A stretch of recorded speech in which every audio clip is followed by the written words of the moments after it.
It's the Las Vegas Sports Line, presented by CG Technology Sportsbook. Money won is twice as sweet as money earned. Presented by WagerTalk.com. And here we go. It's the Thursday edition of the Las Vegas Sports Line. Happy to have you with us. All right, Platinum's pushing all the buttons today.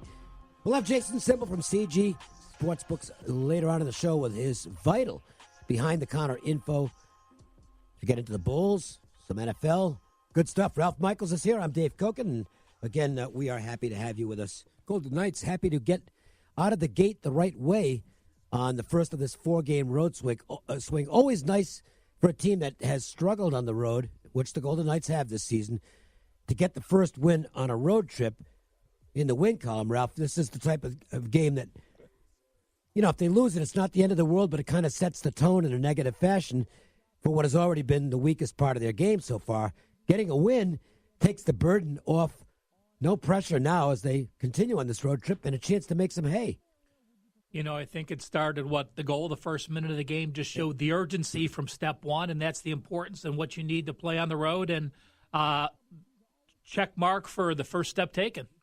The big surprise, of course, from a sportsbook point of view, the Golden Knights did not score an empty net goal at the end of the game to once again cover the puck line. That has happened.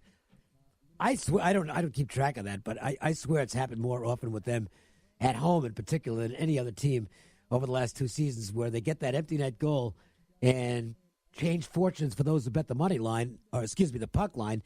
And as you know, as has become the custom with Golden Knights games, there's a ton of action on the Golden Knights puck lines when they play, especially at home. Sometimes on the road when they're a favorite, as they were last night. So for once, the books didn't lose that end of it. I think we're going to hear Jason Simbal say very thankfully they did not get that empty netter. It has been consistent, that's for sure. Lots to go over with Jason, so we're not going to waste any time with preliminaries. We'll get started right now with our Thursday MJ Christensen 4 at 4.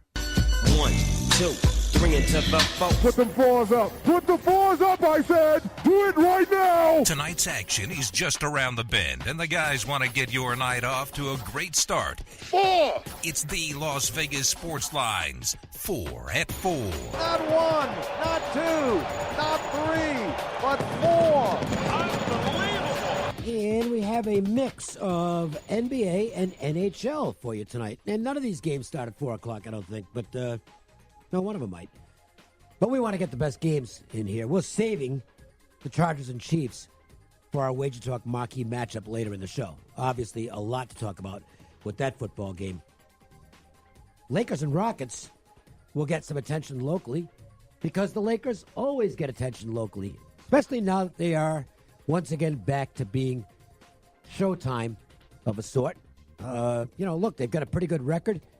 A lot of excitement surrounding the team, and the betting windows, well, I was going to say the lines are long. Of course, with 2018 technology, that's not really the case that much anymore, but let's just say the apps are busy when the Lakers play, and they're in a marquee matchup of sorts tonight. I know the Rockets have had a terrible season to date. They're ahead of only a couple of teams in the Western Conference, but Lakers and Rockets still has an exciting sound to it tonight, and this game will get a lot of views and a lot of money.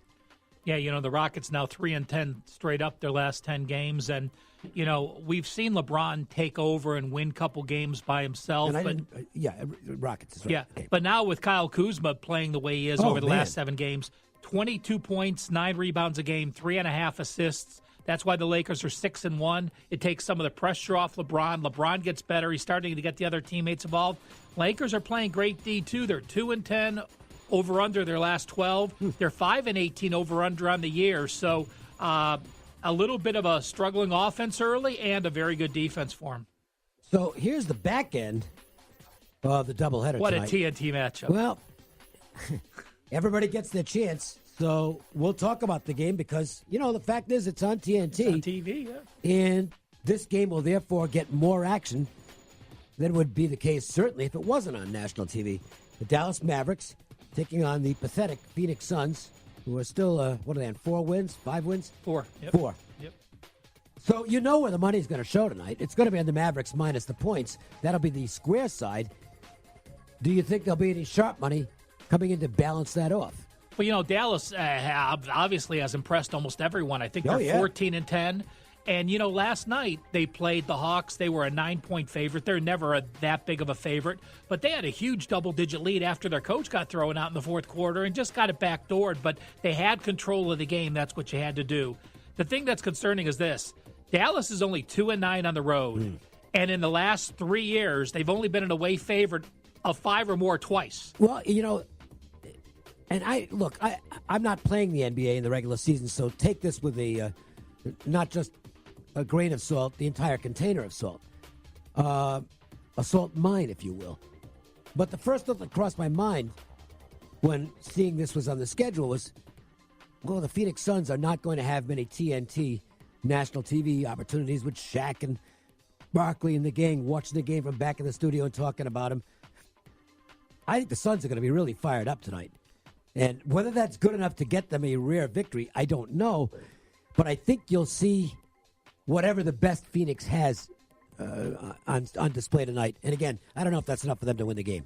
Phoenix, their last game, started 3 rookies and played 2 rookies for the first time this year off the bench. Their coach said, it's like coaching D-League because we have so many unexperienced players. Sun, by the way, 1-9 ATS their last 10 as a dog.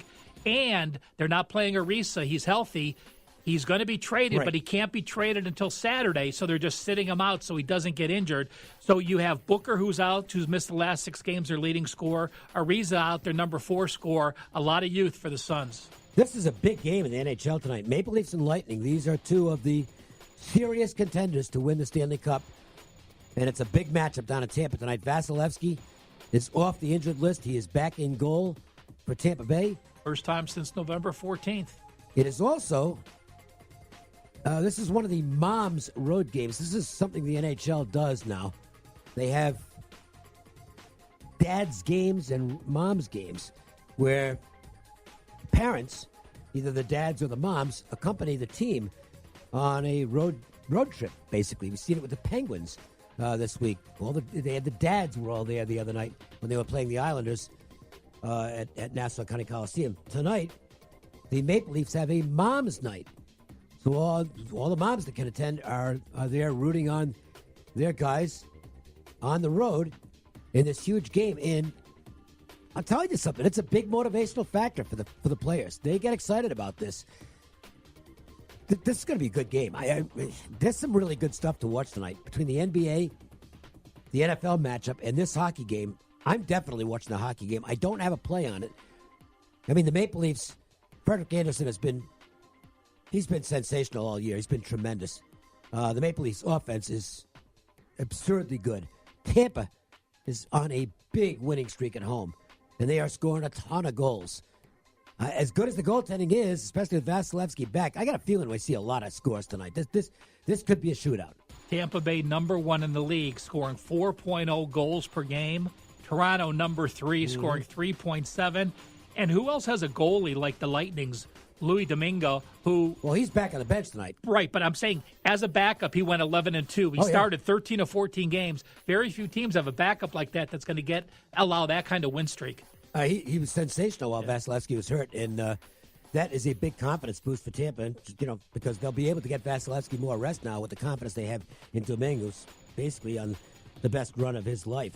And we'll look at the Oilers and Jets because Ken Hitchcock has had a big impact on the Edmonton Oilers, and they're on a winning streak right now as they head in to face the rival Jets in Winnipeg. That place will be nuts tonight. I don't know if it's a whiteout or not, but those fans usually show up wearing all the same color. They're real noisy. And this game should be fun because you've got Edmonton playing Hitchcock-style hockey right now. They're patient. They play really good, solid positional hockey. And that's what they need to do because aside from McDavid, who is a Jet, the rest of this team is kind of slow. They're not blessed with a lot of foot speed. The Jets are. They are living up to their nicknames. They are jet-propelled. So this is going to be a pace battle, a tempo battle.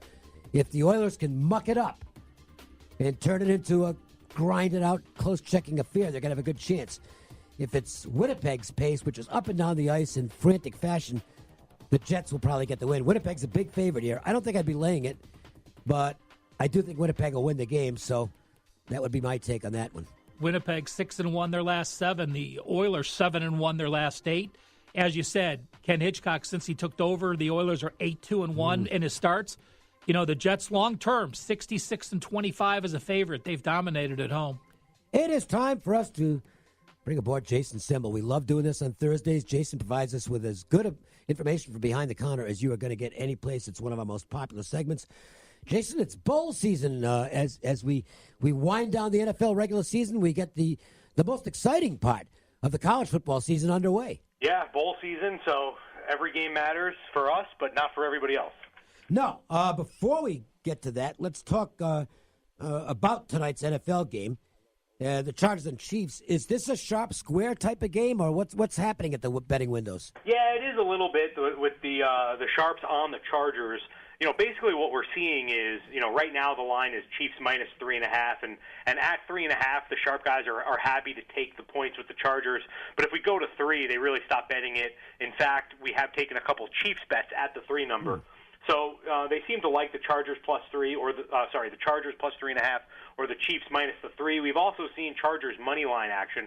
They're plus 165 on the money line now. In fact, the biggest bet we've taken on this game, 5-figure bet, has been on the Chargers on the money line. And my quick analysis, by the way, in keeping with the theme of the day as far as Stephen A. Smith is concerned, my view is that if the Chargers are able to stop Christian Okoye, they've got a great chance to win the game. Yeah, I agree. I think Steve DeBerg needs to put up 3 touchdowns here for them to have a chance, I think. Oh, boy. You know, Jason, the Joe's angle of the day yesterday on the show here was the Patriots are 20-0 against the spread off a loss as a dog or a small favorite. We saw the Patriots line climb. It's come back a little bit. Sharp money bringing it back down? Yeah, it's been kind of sharp action early. So the sharp guys laid 1.5 with the Pats, which is why it went up to 2.5.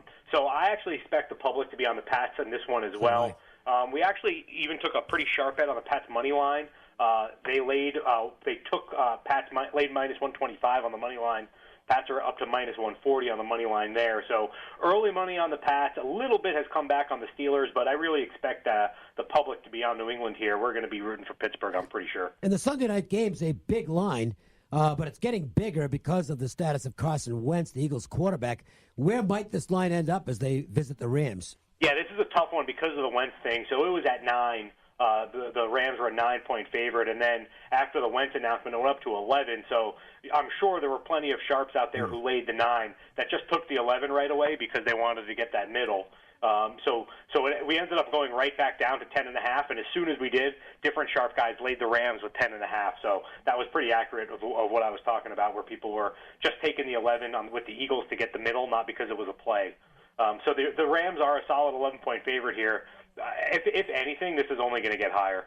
On to the bowl games, and we've got a bunch of them on Saturday, and 40, 41 and all. We're skipping the Celebration Bowl because I don't know if anybody's bet the game. I don't know anything about the two teams, and that'll be low volume. But the volume will begin with North Texas and Utah State playing down in Albuquerque. And it looks like there's been some money on the dog here. I would assume that has a lot to do with the coaching situation with Utah State. Absolutely, and this game has been all dog money for the most part since it opened. Utah State opened as an 11-point favorite, and sharp bets all the way down the ladder to push it down to 7.5. It was finally until we went to 7.5 that we finally took a bet on Utah State, which is why it's back up to 8 now. Not much action at 8, so this seems like 8 is the right number here. So, you're pretty much betting a 50-50 shot at 8, but if you were lucky enough to get North Texas plus a number higher than 8, you're in a really good spot. Jason, it's too bad Tulane and Lafayette aren't playing in the Superdome and the New Orleans Bowl like they have in the past. And, now we're talking the Cure Bowl in Orlando. It'll be 1/10 of probably what the crowd is. But tell us what this matchup has against the running Tulane team against the balanced ULL team. Yeah, this is a fun one because of the proximity of the schools that you kind of hit on. Open 3.5, Tulane minus 3.5, and that's where it's been. Not really enough action to move. The majority of the bets, though, have come on the dog, UL Lafayette. I think, a lot of people, and we'll talk about this a little bit as we get to some of these other games, but a lot of people just like playing the dogs on the money line in these bowl games, especially when it's kind of a rivalry type of thing or the teams are, under a 6-point spread. So that's really what's happened here with UL Lafayette at plus 145 on the money line. Our backyard battle at Sam Boyd Stadium, this year's Las Vegas Bowl. A good crowd expected. So I know the action's been sort of slow to this point, but it's going to heat up on this one. And where do you think the money's going to show as Arizona State takes on Fresno? Sharp action early on Fresno here. They laid 3.5, 4.